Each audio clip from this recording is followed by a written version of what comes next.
Why are you still with the Libertarian Party, considering it seems to be sinking? You know, I feel like, you know, I kind of see you going down with the Libertarian Party. I kind of feel like, you know, the deck, those people play the instruments on the Titanic as the ship went down? Right. That's what I feel like. I'm like, get in the boat. What are you doing? Why are you still in the Libertarian Party? How are you doing, man? I'm good. How are you? I'm doing okay, all things considered. You know, I'm trying to stay busy, working on a ton of projects, keeping myself busy. There's certainly a lot to film. That's good. I caught a little bit of your segment on that Pearl chick, and I refuse to believe that she's not a just a psyop. Like she's got to be. She's not real. She cannot be a real human. She said that some people accuse her of being in the CIA, but I mean, I wouldn't believe that. It's too. She enjoys it too much. Right. Well, it's too obvious, right? Yeah, if she was actually CIA, it wouldn't be that obvious. Yeah, and there's a feeling of joy she gets out of like provoking people that I don't think like a normal CIA agent would have. And the CIA also doesn't have like a great history of hiring, you know, normal sane people. But the amount of enjoyment she got, you know, I don't know. Maybe it's more Guantanamo levels than like normal CIA levels. Something. I don't know, man. Some people I just look at, I'm just like, I'm not even gonna try to figure that person out. Well, sadly, I do want to figure out a few things today with you about the party that you're still a paying member to. You're still a paying member to the Libertarian Party? I am a member of the Libertarian Party, yes. Do you pay dues and stuff like that? I do. Okay. Yeah. So it's fairly minimal at this point, but yes. So I do want to open up with you introducing yourself, then I'll hit you with the first question. Yeah. We're gonna get straight into it because I have a lot of questions. But could you please introduce yourself? Absolutely. My name is Jonathan Casey. I am chair of the Classical Liberal Caucus, which is a caucus of the Libertarian Party. We started about a year and a half ago, and yeah, just trying to get people involved in the Libertarian Party is, you know, a little bit more like-minded to our philosophy. That's generally the idea. Got you. So you would say you're the more kind of liberal part of the Libertarian Party? Yeah, a lot of people like to, you know, a lot of people call us the leftists, but I don't really kind of see it that way. I think that we're definitely kind of more of the minarchists as opposed to the anarchists. So I do actually believe that there is a role for government, i.e. protect individuals from other people. I think that we do need a court system. We do need some regulations to make sure people don't harm each other. Whereas I know some libertarians are a little bit more on the anarchist side of things. So that would generally be the distinction. So I need to ask you about a recent incident that I think highlights one of the major problems everybody I talk to seems to have with the Libertarian Party. Former libertarians, former party members, because they are bleeding party members at an extremely rapid pace. I know that you've seen the report about the amount of fundraising deficits that they're going through and membership they've had the worst membership roll in how long, I think? At least 20 years. We've only got month-to-month data going back about 20 years. It's about 1 out of every 4 members has left the party in the past year. 1 out of every 4 libertarians have left the party in the last 4 years. Yes, and fundraising is down to it hasn't been this bad in 30 years, since the early 90s. So, you know, Libertarian Party wasn't raising that much, is certainly not compared to Republicans and Democrats. So you can imagine how much worse it's gotten in the past year. You would think that with all of the, you know, political division in this country and Donald Trump, Hillary Clinton, Joe Biden, very old guard that refuses to pass power over to a new guard of politics. Everybody wants a new type of candidate. Everybody says they're open for third parties. I think 56% recently said they would be open to a third party candidate. And yet the Libertarian Party is doing the worst that they have done since they have begun to even like document their membership rolls. So yeah, what is going on? That's going to be my first question before I ask you about the recent events, which I think you know is what's coming. I know it's coming. I wouldn't have agreed to it if I didn't know this was coming. Yeah, I mean, ultimately, what you had is about a year ago, there was a Libertarian Party convention of 2022, and essentially there was one wing of the party that took over and has been running the show since then. And their MO is a little bit more anarchist, a little bit more, pushing the issues, to put it nicely, push the buttons on social media, a little more edgelord. that's been their style. That's kind of what they came into the party to promote. And that's been what the party's been under their leadership over the past year and a half. And they spent about 5 years and hundreds of thousands of dollars to take over the party. And so it's kind of, one of those things that now that the party isn't doing well, everyone's kind of looking at it going, what's really going on here? So that's kind of the backstory of how we got here to today. Can we say names though? Let's not just say there's a faction in the party. It's the Mises Caucus we're talking about, correct? Yes. And I remember when I went to LibertyCon, I was getting comments about the Mises Caucus, and people were talking about it then. And I was listening to Justin Amash saying that we need to stop all this edgelording on the internet. We're giving the Libertarian Party a bad name, and the number seems to show that. But recently, it's been pretty bad. I think that's the one message that really pissed me off. Before, when I was there last time, it was Zelensky kind of drawn as Hitler, even though Zelensky is defending a nation being invaded by an imperial power on blood and soil rhetoric, and also he lost family members in the Holocaust. But then I saw tweets from the New Hampshire chapter saying literally just let Ukraine burn, right? Just let Ukraine burn, just complete disregard for the people there. It felt less like I don't really care, and it almost started to feel like actual hatred towards Ukrainians in that sentence, because who would be like literally just let them burn, it doesn't matter, like who cares? It's one thing to oppose foreign aid to a country that we can all have a disagreement about whether or not we should support it or be against it. Oh, by the way, are you against it or are you in favor of it? I don't know if I've actually asked you straight up before. Favor of it or not favor of it? Yeah, against foreign military aid from the United States. For direct foreign aid, I would say that you would want to. I would say that you first of all you'd start by giving them all of the surplus that's going to our police right now. Let's give them that first. Let's work on that first. I think that's where you actually can instead of trying to just spend a whole lot more money, we've got plenty of surplus sitting around. Let's start with that. Got you. You know what? I'll talk to you. We'll talk about this after this, because I think this will be an interesting conversation. But back to the New Hampshire, the disdain for Ukraine. Yeah. Well, I think that was the Libertarian Party of Nevada that tweeted that one out, if I remember correctly. So it's a different one than the usual. Yes. Another group of weirdos. Yeah. So yeah, I mean, it's one thing. Again, it's one thing to oppose foreign aid to a country. It's another thing to actually cheer on their destruction. And it's completely and absolutely against libertarian principles, which are that people have a right to self-defense, and Ukraine is clearly defending itself. It is clearly in the right. They have a right to defend themselves. So to actively cheer against Ukraine, it was really, I don't know. It did wake up a lot of people to kind of what their some of the Mises Caucus opinions on the war is. It's this in lines with kind of repeating a lot of the Putin propaganda that we've heard. It's really sad that they're so hell-bent on putting out their messes that they're willing to throw innocent people under the bus for it. So let's move on to the story that is we got to talk about it, and I know it's somewhat uncomfortable, but we have to.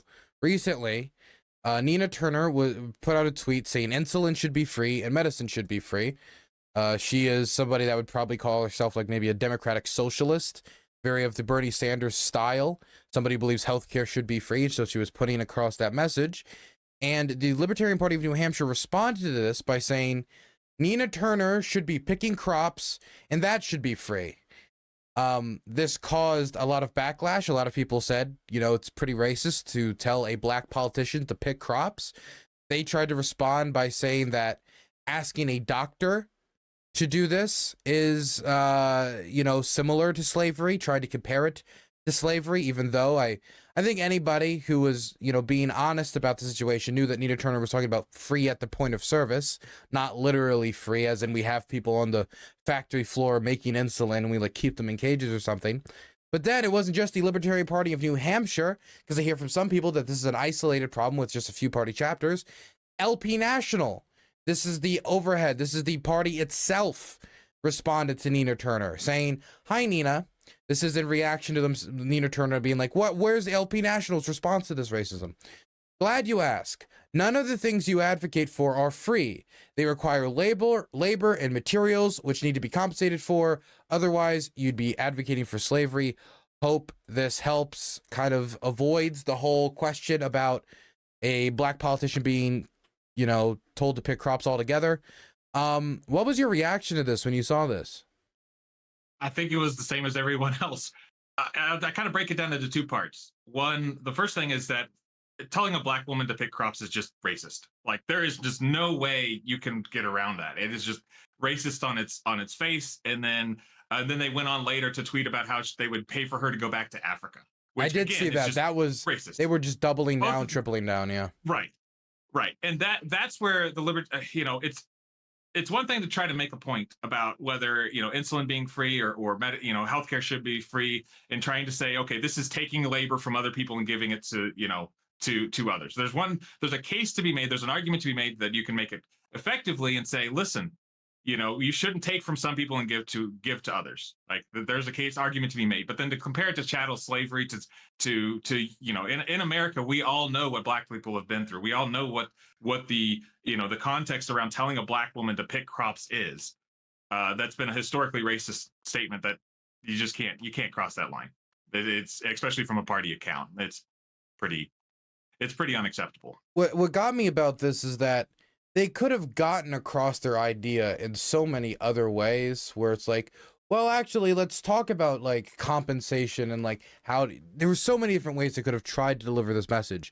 And they purposefully chose, and they do this every way, to get it across in the most controversial, most provocative, most purposely offensive, to push as many buttons as possible, right? There is a situation where maybe I sit down with them and they'd be like, well, I just have a problem with taxation. I don't want to actually tell any black person to go pick crop. Then just say that. I don't understand what this whole purpose is. It just feels like it would be purposely driving away people who might be sympathetic to an anti-authoritarian, maybe anti-government message, which the Libertarian Party is, has been trying to be known about. But this just feels like edgy podcast behavior. It feels, and I said this before, I think I've told you this before, it feels like the leadership of the Libertarian Party is much more interested in hosting a cut your opinions on your teeth, hard-hitting podcast than they do a political party. Just like you can see it was the Rage Against the War Machine rally, and the type of people they invited, Scott Ritter, Jackson Hinkle, and the type of people they were willing to associate with. Yeah. The way they've behaved since then, their rhetoric, not only in the national, but in the subchapters, even though some subchapters are better than others, others are really, really bad. And they have done nothing to discipline these chapters to tell them, hey, you're driving away thousands upon thousands of people from the Libertarian Party, which is happening. Yeah, no, I mean, there's no arguing with the data. There's a way to make the point that you should, taxation is theft without being racist about it. You can make the argument that insulin shouldn't be free, but the argument there that you need to make is that, well, it's government that's, creating these monopolies. The government is actually, handing out patents on these things that's keeping it from being manufactured by other people and creating a competitive market for insulin. There's a way to make that point without going down this racist path. And a little bit of inside baseball on LPNH, they actually had somebody, the chair of LPNH actually said, we're going to cut down on this stuff. We're going to back off of this because they saw how bad it was getting. They saw that their own membership numbers are going down pretty quickly. But essentially, they've turned the party into nothing more than a Twitter account because they basically ousted him. He lost his chair position. They ousted him from the chair position because he wanted to rein him in. Really? And that's kind of the goal of all this is to essentially be so edgy that you've driven off anyone who's opposed to you, anyone who disagrees with you. That is the goal, is to drive out anybody in the party who disagrees with this messaging. Who wants to kind of say, no, we shouldn't have this messaging. I would understand it if maybe they were trying to, I don't know, create like a cult, or if they were a gigantic party, had like 90% of the population, they wanted to like make it more like ideologically consistent. But the Libertarian Party is made up of how many Americans? Like a few 100,000 maybe? Yeah, I mean, well, we have. I mean, last last election we had millions of voters. I mean, in 2016 we Yeah, had but five, 4 having a million voter and voters. having So, a member, like a due paying member, oh, gotcha. that's very different. And those are the people who are Right, leaving, the people who make it possible for you to go get those votes. right. Yeah, absolutely. No, yeah, it's the strategy again. The strategy isn't to bring people in, and that's the goal of a political party, is to reach out and attract as many people to you, because you need those voters. The people who are paying the dues are there to fund the party and keep the party running, and then you're actually trying to reach as many voters as possible. They don't have to be ideologically consistent, they don't have to be ideologically pure, but the goal is to attract as many voters as possible, and it's clearly the goal is the exact opposite for this leadership. Why are you still with the Libertarian Party, considering it seems to be sinking? You know, I feel like, you know, I kind of see you going down with the Libertarian Party. I kind of feel like, you know, the deck, those people played the instruments on the Titanic as the ship went down. Right. That's what I feel like. I'm like, get in the boat. What are you doing? Why are you still in the Libertarian Party, considering it almost feels like it's been hijacked by the podcast crew? I mean, it's not like it almost has been hijacked by the podcast crew. It has been hijacked to some degree. Ultimately, I don't ever see a political home for me in the Republican or Democratic parties. I do think that there is a voice, there is a space in American politics for an individual freedom first party. I think that it is important. I have a lot of friends who run as candidates into the Libertarian Party, who put a lot of effort and time and work in talking to the communities and getting out there and talking to people about these ideas. And if we need anything in American politics now, it's better ideas, because the number of independents is skyrocketing. I think 40% of Americans identify as an independent. That is more than Republicans and Democrats. So I think we have to figure out a way to get out of this duopoly system. I think that's my goal, is to break this Republican Democrat, that we bounce between. And right now, the Libertarian Party is even right now, is the most serious party that can actually even come close to Is it achieving that. Is it the most serious the party? The other third parties are even worse. Green Party is even worse shape. The Forward Party, I haven't quite figured out, because they don't even have a platform. They're just kind of more of a political action committee than a political party. It's kind of because they allow Republicans and Democrats to sign on, and I'm not really sure where they're going to become, going or headed to or headed from. So that's why I'm still in the Libertarian parties, because I do think that the American politics is an important voice in American politics. And frankly, I'm not going to just sit around and watch my type of libertarian is just be run out of the party. So that was my goal when we started the Classical Liberal Caucus, was to make sure that there was a place for libertarians like myself, who didn't believe in all this edgelord nonsense, that we could actually, what does it say about the work together. What does it say about the power of the duopoly, as you call it, the power of the duopoly, that the most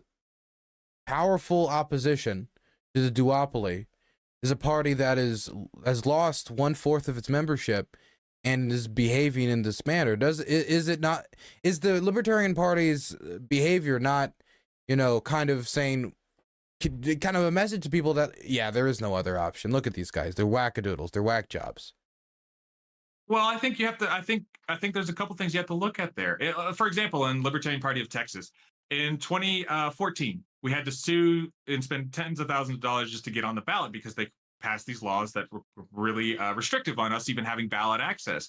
2018, same thing. 2020, last year we spent $50,000 just to get our candidates on the ballot, just in legal fees, because they passed an unconstitutional law that kept our candidates off the ballot. And we've won these lawsuits, and every time those bad laws have been struck down, but then the Republican legislature just simply passes a new law that we have to sue again to get back on the legislature. So there's the reason why, one of the biggest reasons we can't actually gain, or it's hard to gain traction, is that you have these consistently changing laws that are designed to keep us off the ballot. So I think that we have to tell the electorate and convince people that, hey, listen, we have to let politicians know that ballot access is important, and work on getting more political parties in the actual process. Because if you're keeping them off the ballot, they're never going to be able to make headway on the process. I remember when I was working, not really working, but canvassing for Bernie in South Carolina, there was this there was a moment afterwards of somebody I met from there who was really angry about a few things. He was reminding me about what happened with Donna Brazile and the CNN debate from 2016 and a bunch of other things, like how the Iowa caucus went and how, you know, it was a, you know, there was a lot of rumors about how that was held. And he came and he looked at me and he said, you know, the whole system, like when I was talking about the failures of the Bernie campaign, he was like, you know, the whole system is rigged against Bernie. And I disagreed with some of the things he had to say, but a few other things I did agree with.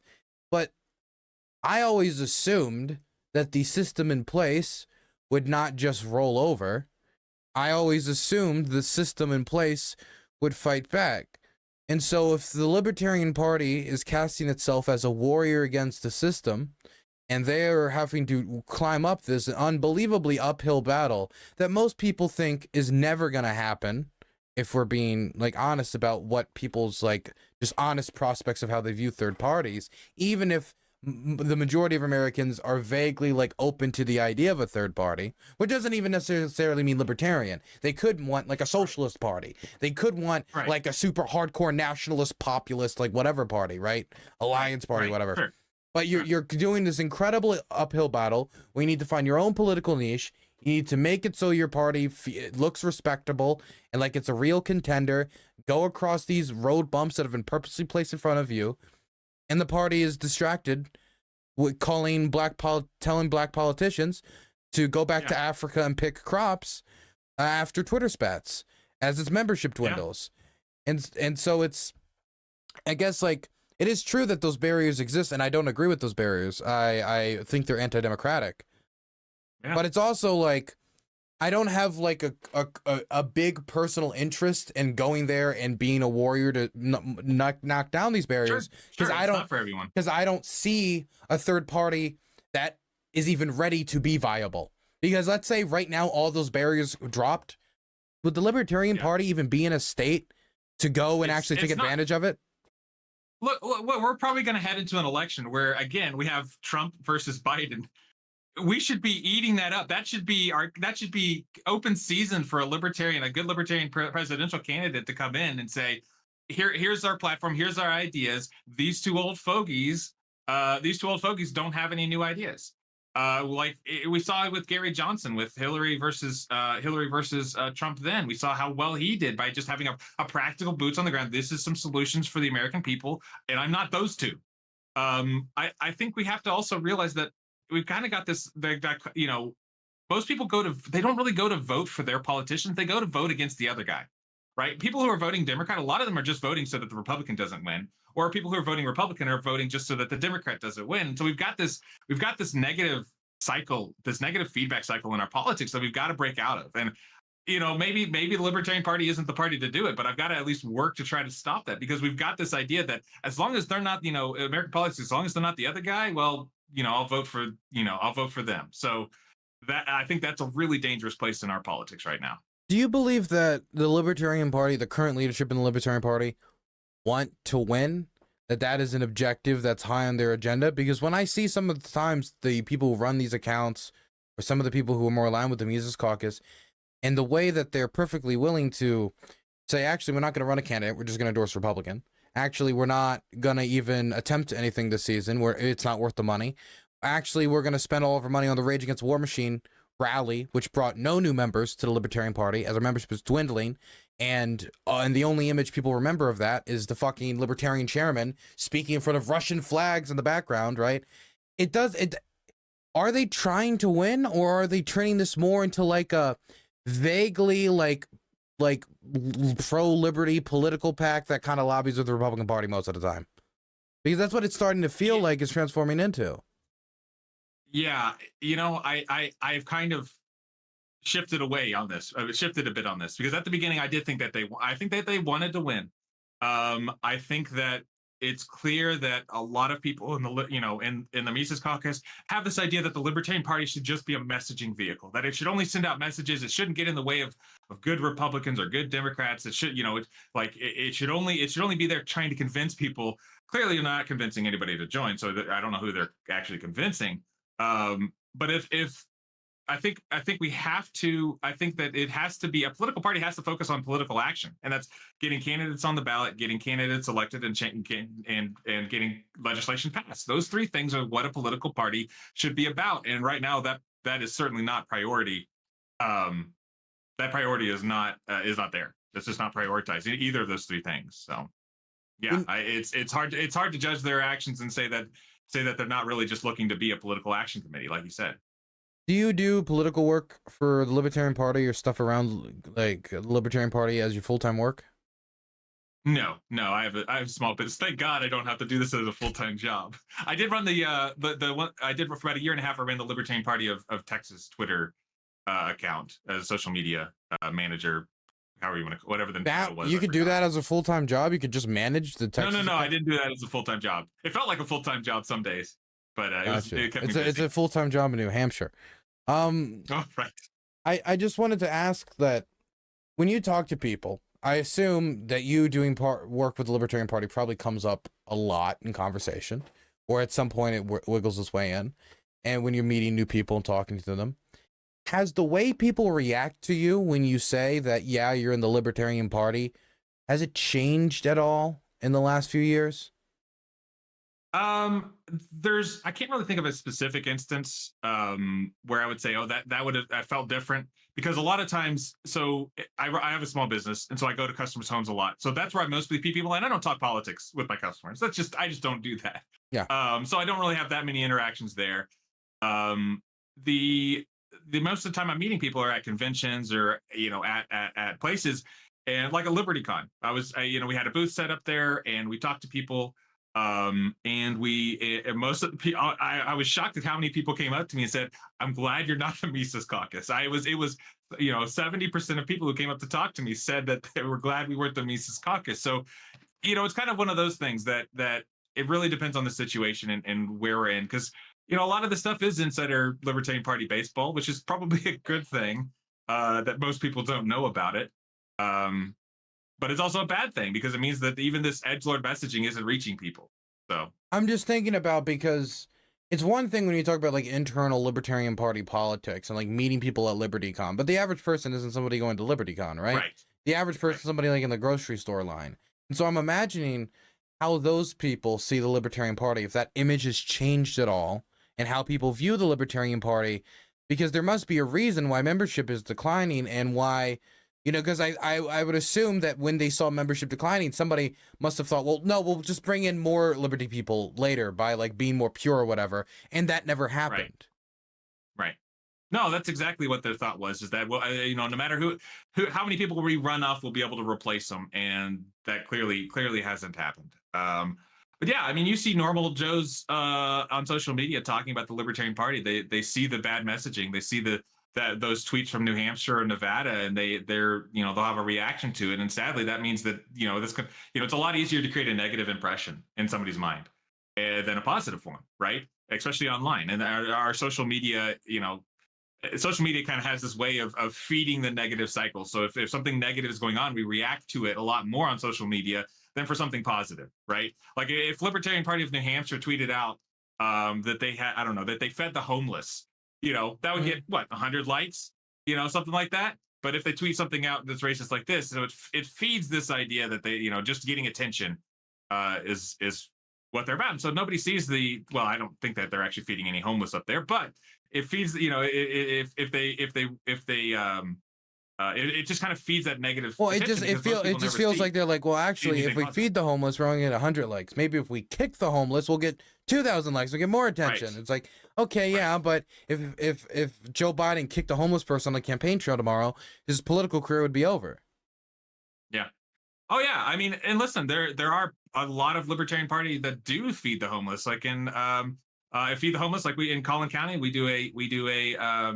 adopted a street, which I think, yes, there's great irony in adopting a street for cleanup for the Libertarian Party. That's so funny. Yeah, so we're gonna have the Collin County Libertarian Party adopt a highway up a sign at some point. I forget when we're gonna get that, if we haven't already. But yeah, so there's a bit of irony in there. That's a good thing. That's good to be out in our communities. That I think is really effective. That's where libertarians can make the most difference, is really being out in their communities and talking to people and actually doing some of the work. Like in Houston, we had Food Not Bombs. It's not a libertarian organization, but No, they go out and they feed the homeless, and they get arrested for or get ticketed for feeding the homeless, and we can do support for them. So yeah, I mean, there's local activism, local getting involved in your local community is going to be far more effective than getting online and tweeting stupid shit. Fantastic. So now let's move on to now that we've gotten that out of the way, right? And you did not, and you didn't denounce the Libertarian Party too much. I've saved your career. You're very welcome. I do want to move on to talk about Ukraine for a moment, because I don't think I've ever actually asked you this, and this is the problem with even the libertarians I agree with on Ukraine. All of their solutions to Ukraine seem unbelievably impractical, as they all try to like maneuver around the idea of not taxing people to try to find a solution, of not sending weapons, of like it all kind of feels like when I listen to them, just like two factors. Number one, well, Ukraine can use what it has to defend itself. We respect that. And number two, we'll mediate. But that doesn't really help Ukraine at all, really. Yeah, mediation against Putin with Putin just is going to give Putin what he wants. Mm-hmm. And frankly, neither side wants it. I don't think Ukraine is willing to sit down and say, "Yep, we can have all of our territory." And like you pointed out when we had you on the podcast a few months ago, what happens? Putin's going to demand that Ukraine de-arm and demilitarize and reduce their military strength. Well, what happens in 5 years when Putin says, "Well, oh look, Ukraine doesn't have any weapons anymore. They don't have any soldiers anymore. Let's go." So at the end of the day, sometimes the lasting peace is going to have to be paid for, and it's a sad price. And I hate to see it, but I don't really see any other path to a lasting peace besides kicking Putin's ass out of Ukraine. So that's the thing I want to get to with you, because the Ukrainians are going to need the tools necessary to do that job. And those tools don't just magically fall out of nowhere, right? You can't. And a lot of these things I hear people say, like, well, you can make a personal charitable contribution. I do not have no F-16 in my pocket. I do not have cluster munitions. Well, it's illegal to give them that. The government doesn't allow it. So yeah. Well, so first of all, yeah. Go ahead. Mm-hmm. So I would want to ask if you believe, and if we agree on this is fantastic, that the Ukrainians have to win the war in order to restore the territorial integrity. I mean, they need the tools to win the war. Where are they going to get the tools from? What's the libertarian solution for that? Well, first of all, I do think, and I know some libertarians will disagree with me, that defensive military alliances can be good. They can be very effective. Think about if Europe didn't have a defensive alliance with each other, they could just be piecemealed off. I would say that you would have to, a lot of what we're giving them is land lease, so they will pay it back eventually, and that I'm perfectly fine with. I think that that's a good way to do it. I think that we could also work on some kind of loan forgiveness if that ends up being too big of a burden. But I do think that helping people defend themselves. Do I wish we didn't have a taxation staff where we were wealthy enough ourselves to fund it ourselves privately? Absolutely, I wish we were at that point. But right now, we've given government the responsibility to defend ourselves and to defend anybody that really to defend people that need, frankly, I'm trying to think about exactly how to word this, but if Putin invades Ukraine and completely took them over, he's not going to stop there. So in my view, that this can be seen as a prevention of a broader war. You say it's a national security priority? I would say so, yes. I would say that there is definitely national security concerns with Putin just marching across Europe. I think that Europe should have a greater responsibility in dealing with it. I think that there is danger in having America involved, because I do think that gives them a propaganda tool. I think that Europe should take the primary point on the defense of Ukraine, because it is a direct threat to them, certainly. So does that make sense? Yeah, a lot of the aid we're giving to Ukraine though isn't lend-lease. It's through Presidential Drawdown Authority. It's through other means of sending over aid, and in fact, a very substantial part of it has been through Presidential Drawdown Authority. That is the executive branch taking these weapons, right, sending them over. Which, if you're a libertarian, I would disagree with how that's done. So I would disagree with how that's done. So I think that needs to be an act of Congress. I think any act of war should be an act of Congress. If Congress hasn't declared war, then I think that should be done first. So you would say that you want there's Congress to vote on all the aid packages yes, to Ukraine. Congress should be the voting on that. Congress should be the deciding thing. It's kind of like DACA with Obama passing DACA. That was later found unconstitutional because it was unconstitutional. I completely agreed with what he was trying to do in legalizing immigrant children. I 100% agree with that, but it still should have been done through the proper channels. So sometimes I kind of have to say, well, we have these barriers to the president doing things that are there for a reason. And we've seen the presidents get into trouble with this before, with the Iran Contra affair, with a few other situations where the president just having unilateral authority to send arms to people has come back to bite us in the ass. I mean, look at all of our foreign interventions that could have been prevented had we required a congressional vote on it. I think if we had that stopgap, there's a reason why it's there. There's a reason why we have these things in the way of decision making, for a reason. And I think those are good. I think the checks and balances in our system are there for a reason. I think that's a good thing. I think that they should be utilized. What about Congress giving the president the authority to use the presidential drawdown authority, like the way he has been doing? Because that would be the argument the Biden administration would make. Right. Well, okay, vote on it in Congress. I mean, I would want them to vote. Again, it's worthwhile having a voting. I'm very, very hesitant to simply give the executive branch more power. I think that can be really dangerous. So have Congress vote on it. If Congress wants to vote to give him the power, then okay, we can look at what that looks like. Until you say, okay, this is the bill, decide on whether or not you would support this bill. I'd have to look at it. I'd have to look at the specifics of it, right? Is it, like we've seen so many of these things where the president gets power I mean, just look what happened after 9/11, right? With the power of the Patriot Act, all these things. Mm-hmm. You want to have, if a bill came through that said it's very specifically limited to Ukraine during, it's limited in time, or if it's just a bill that says, okay, the president can now give any money he wants to anybody in the world, then I'd pose the latter for sure. So I do want to ask you though, it sounds like your plan is more to switch our aid program to a weapons sales program, where we're not really sending the weapons and aid packages and using American tax dollars to pay for it. Where more the Ukrainians will pay for it down the line. We'll take the financial hit now, but they'll have to pay for it down the line. Do you think that preferable? Yes. Do you think that's practical when we're talking about the size of the conflict here and how economically destitute Ukraine will probably be after the war? I think the British stopped paying their war debt to us in like the 2000s, if I remember correctly. So you can, is it bad for Ukraine? Sure, but I don't think it's necessarily that the American people should be the ones footing the entire bill. I mean, that's what you're talking about. You're either saying the Ukrainian people should pay for their defense or Americans should pay for their defense. That's ultimately would it be possible? I would say. Well, if it benefits the United States as well, isn't there an argument to say that we could both pay for the defense, as in some of its land lease, some of its presidential drawdown authority, some of its other sources? Because that's the current agenda of the Biden administration. Yeah, sure, you can make that argument. I think that it goes. I think it's a little bit swung to the other way, if that makes sense, because we are going to have to pay for it. The American people are going to have to pay for it. There is a cost to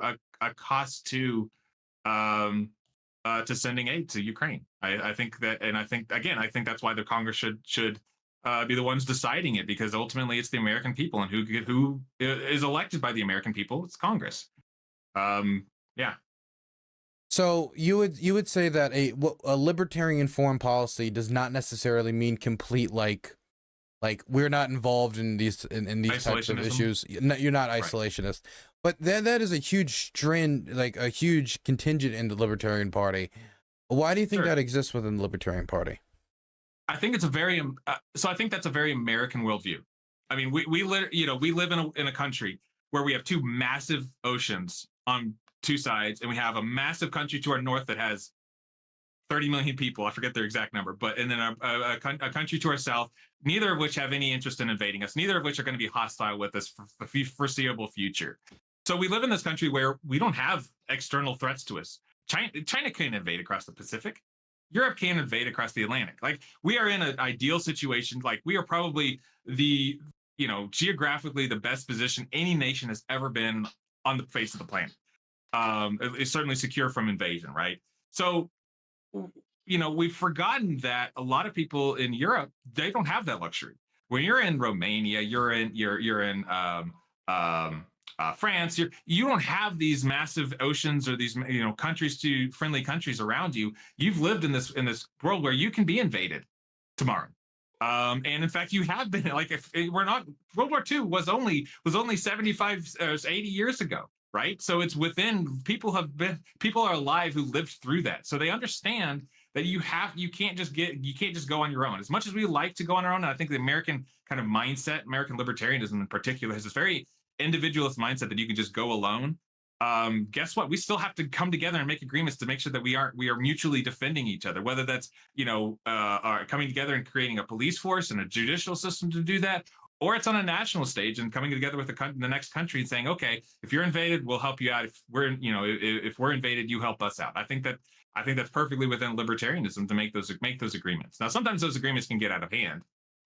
Look, World War I would be the primary example of how badly that can get out of hand, where you have these conflicting treaties that just kind of suck everyone into and create wars. But like with NATO, you don't have to go to war. If a NATO nation is attacked, every single country votes on it themselves and decides whether or not to act. So it's not an automatic you have to go to war if a NATO member is attacked.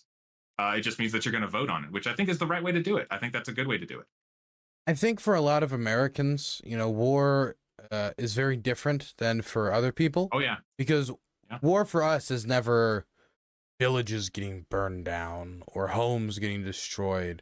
The last time that really happened would be 1812 with the White House getting burnt down. That'd be the last time. There's nobody alive in the United States who has that view of war. For Americans, I think it's mostly painted by Iraq and Afghanistan most recently, making war a somewhat abstract, inconsequential thing that you can kind of choose to stop or start whenever you want, because it's not going to have the most gigantic impact on your everyday life, and the most you're going to hear about it is the odd news report, right?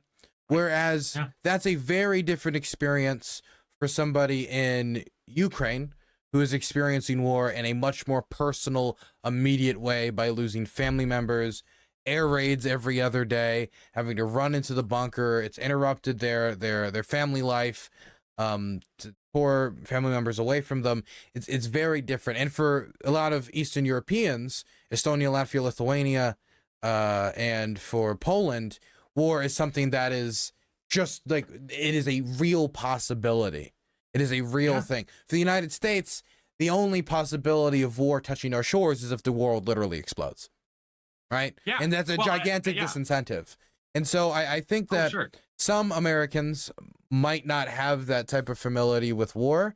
And so I think that kind of leads to maybe people in, like, for example, the New Hampshire chapter being a lot more callous towards Ukraine because they just don't have that type of personal familiarity. That's what I want to believe, even though I don't think you need to be personally familiar with something to still be able to feel sympathy for people.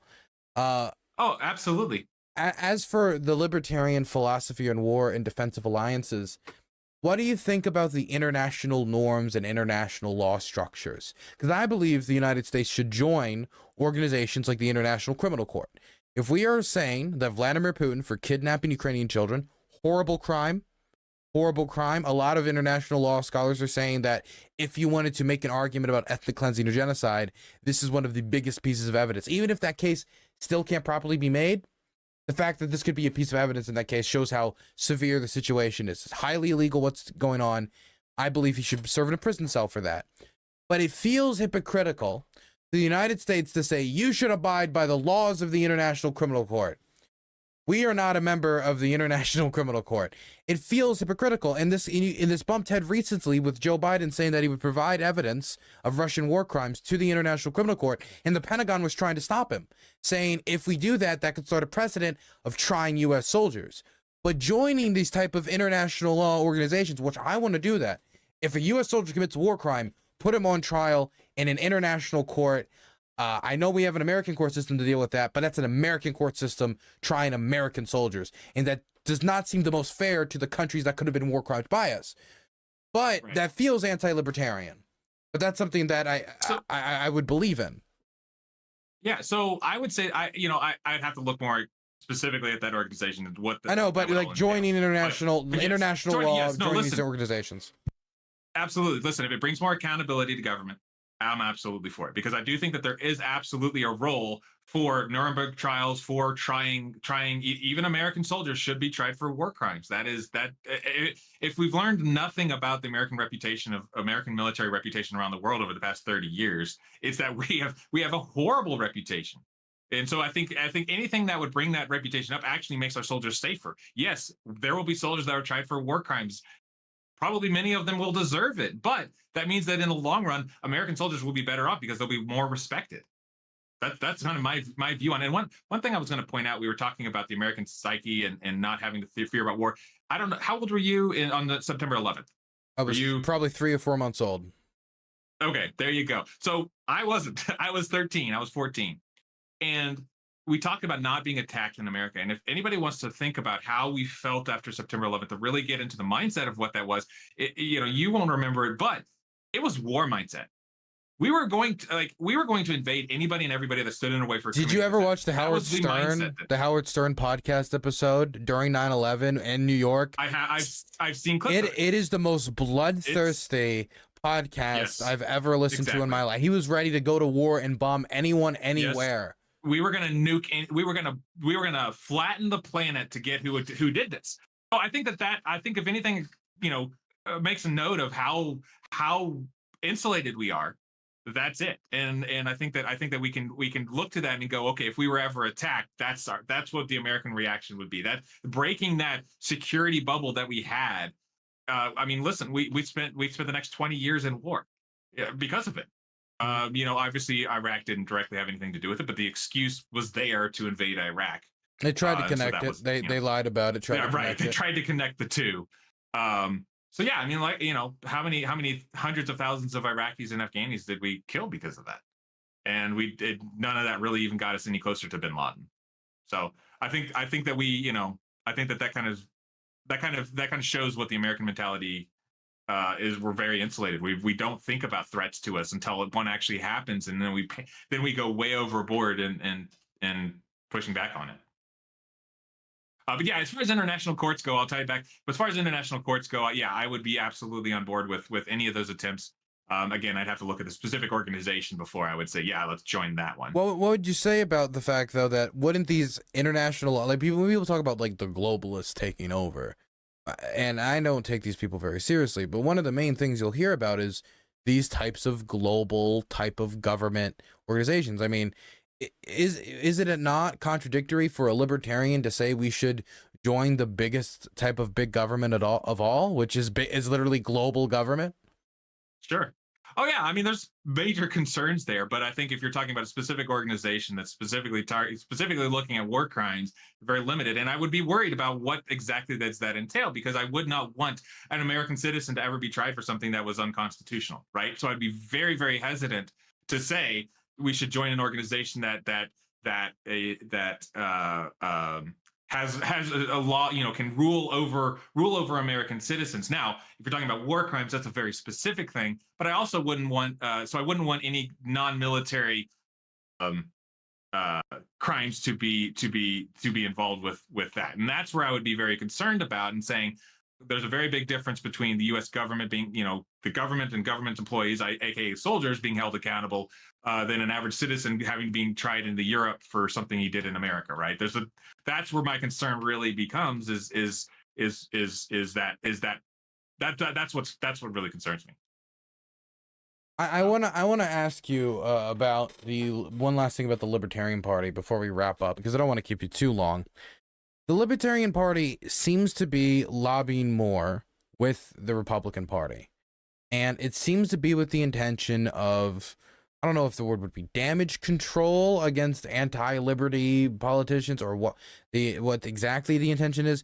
Can you tell me what the intention is of this before I ask my question?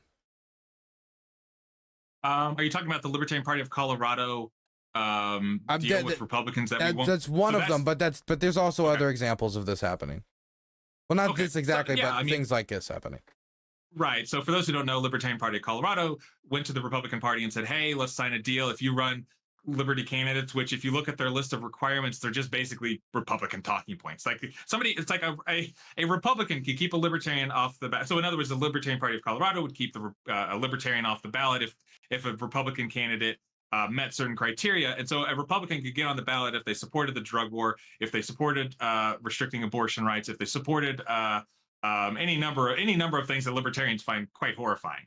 So it really was just it's really pretty toothless in my opinion, because almost any Republican can go on the campaign trail and say anything they want to and keep the Libertarian Party off the ballot entirely. So, but yeah, I think that the Mises Caucus, when they took over, had a very specific intention of taking the party on a right-leaning direction. And you know, I think that's quite damaging. I don't think that you're going to attract people disaffected by Trump by acting like Trumpers.